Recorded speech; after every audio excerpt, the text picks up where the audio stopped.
burst into the room and without saying a word started wildly slashing at the two of them with a knife. The attacker was none other than one of Jess's co-workers from the same organization, a man nicknamed Madman. He earned that name because whenever he carried out a mission, he would fall into an almost uncontrollable frenzy, attacking without the slightest restraint. The moment he saw Jess standing in front of the woman, he immediately treated him as the primary target. Faced with this situation, Jess had no choice but to fight back.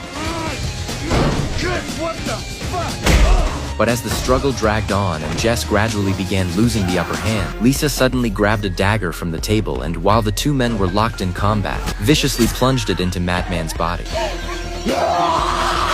Unexpectedly, the stab not only failed to stop him, it completely enraged him instead. Madman violently shoved the woman aside before turning and stabbing at Jess once again. In that life or death moment, Jess used the wall for leverage, kicked off it, and flipped his body forward, slamming his opponent to the ground. Madman landed directly on his head by accident, and only then did his crazed state finally begin to fade, allowing him to briefly regain his senses. But just as Jess was about to force him to reveal who had sent him, the man died on the spot. Only then did the woman finally believe that Jess had been telling the truth all along. She then revealed that Jess's ex-girlfriend had secretly been investigating an oil company before her death, and had stored all the information she uncovered on a hard drive hidden at her parents' house. The moment Jess heard this, he immediately told the woman to retrieve the hard drive while he went to confront the handler responsible for assigning him missions. As soon as he arrived, he instantly took down the bodyguard standing beside the man, and then began demanding information about the employer behind his ex-girlfriend's murder. But the man stubbornly hid behind the so-called rules of the organization and refused to talk no matter what. Seeing that he was still acting defiant even now, Jess completely lost patience and unleashed a brutal barrage of punches. Yet the man still refused to speak. Jess then grabbed a steel pipe and sarcastically started giving him a foot massage. Only after the pain became unbearable did the man finally reveal the client's name, though he genuinely did not know any more detailed information about the person's address or identity. Realizing he could not squeeze out any more useful information,